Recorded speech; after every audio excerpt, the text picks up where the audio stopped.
जय श्री कृष्ण। नवा अध्याय मोहिनी रूप से भगवान के द्वारा अमृत बांटा जाना। ओम नमो भगवते वासुदेवाय।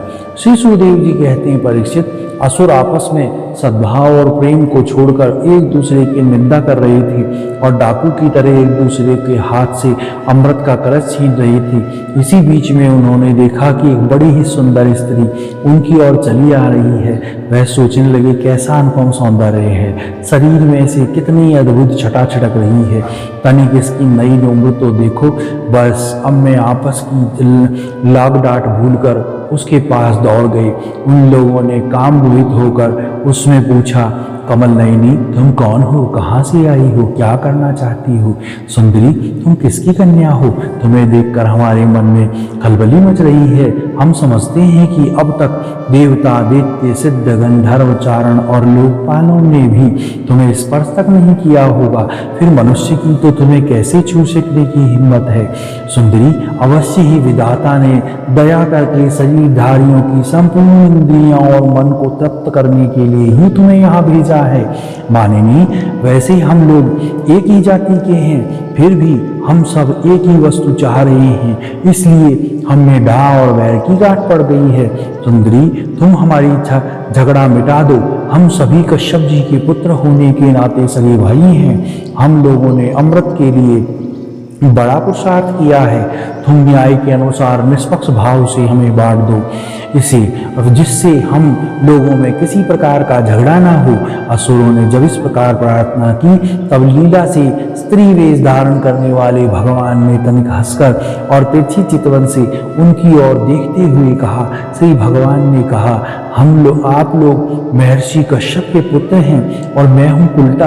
आप लोग मुझ पर न्याय का भार क्यों डाल रहे हो? विवेकी पुरुष स्वेच्छाचारिणी स्त्रियों का कभी विश्वास नहीं करते। दैत्यों, कुत्ते और व्यभिचारिणी स्त्री की मित्रता स्थायी नहीं होती, वह दोनों ही सदा नए नए शिकार ढूंढा करते हैं। श्री सुखदेव जी कहते हैं, परीक्षित, मोहिनी की परिहास भरी वाणी से दैत्यों के मन में और भी विश्वास हो गया। उन लोगों ने रहस्यपूर्ण भाव से हंसकर अमृत का कलश मोहिनी के हाथ में दे दिया।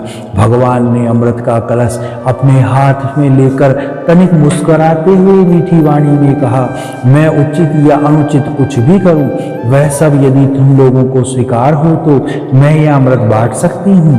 बड़े बड़े देवताओं ने मोहिनी की यह मीठी बात सुनकर उसकी बारीकी को नहीं समझा, इसलिए सब ने एक स्वर में कह दिया, स्वीकार है। इसका कारण यह था कि उन्होंने मोहिनी के वास्तविक स्वरूप का पता ही नहीं था। इसके बाद एक दिन उपवास करके सबने स्नान किया, भविष्य से अग्नि में हवन किया, गो ब्राह्मण समस्त प्राणियों को घास, चरा, अन्न, धन आदि का यथा योग्य दान कर दिया और ब्राह्मणों ने स्वस्थ वाचन कराया। अपनी अपनी रुचि के अनुसार सबने नए नए वस्त्र धारण किए और इसके बाद सुंदर सुंदर आभूषण धारण करके सब के सब उन कुछ आसनों पर बैठ गए, जिनका अगला हिस्सा पूर्व की ओर था। जब देवता और दैत्य दोनों ही धूप से सुगंधित मालाओं और दीपों से सजाए भव्य भवन में पूर्व की ओर मुंह करके बैठ गए, तब हाथ में अमृत का कलश लेकर मोहिनी सभा मंडप में आई। वह सब बड़ी ही सुंदर साड़ी पहनी हुई थी। नितंबों के भार के कारण वह धीरे धीरे चल रही थी। आंख मध्य से विहल हो रही थी। कलश के समान स्तन और गज शावक की सूंड के समान जंघाएं थी। उसके स्वर्णनुपुर उनकी झंकार से सभा सदन को मुखरित कर रहे थे।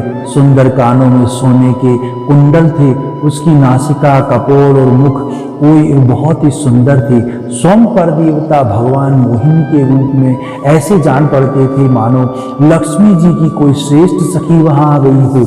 मोहिनी ने अपनी मुस्कान भरी चितवन से देवता और दैत्यों की ओर देखा तो वह सब के सब मोहित हो गए। उस समय उनको स्तनों में से अंचल कुछ खिसक सा गया।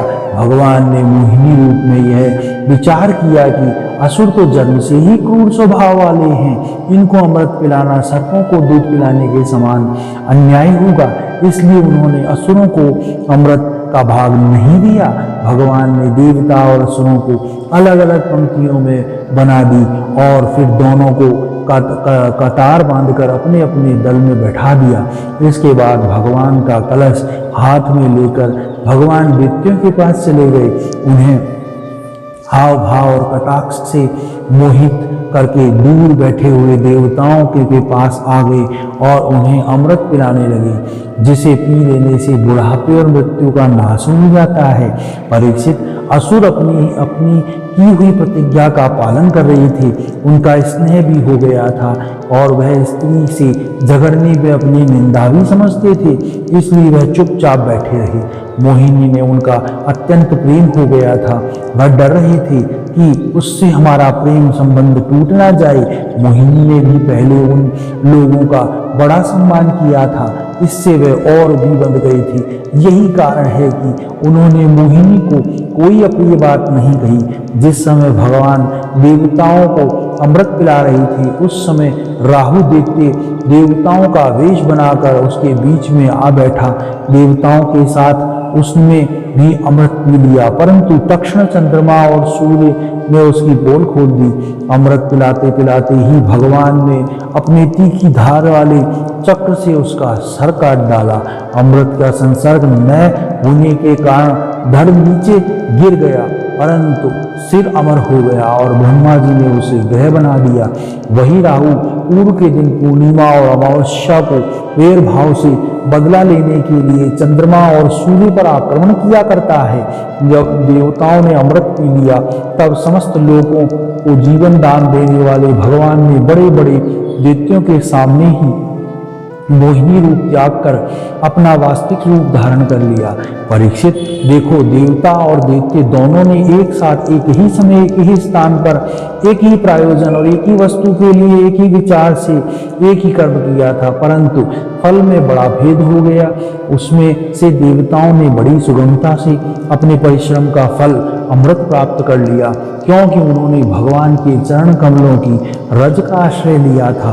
परंतु उससे विमुख होने के कारण परिश्रम करने पर भी असुरगण अमृत के वंचित हो गए। मनुष्य अपने प्राण, धन, कर्म, मन और वाणी आदि से शरीर और पुत्र आदि के द्वारा जो कुछ भी करता है वह व्यर्थ ही होता है, क्योंकि उसके मूल में भेद बुद्धि बनी रहती है। परंतु उन्हीं प्राण आदि वस्तुओं के द्वारा भगवान के लिए जो कुछ भी किया जाता है वह सब भेदभाव से रहित होने के कारण अपने शरीर, पुत्र और समस्त संसार के लिए सफल हो जाता है। जैसे वृक्ष की जड़ में पानी देने से उसका तना, टहनियाँ और पत्ते सब के सब खिंच जाते हैं, वैसे ही भगवान के लिए कर्म करने से वह सबके लिए हो जाते हैं। बोलो भगवान श्री कृष्ण की जय। नवा अध्याय समाप्त। ओम नमो भगवते वासुदेव।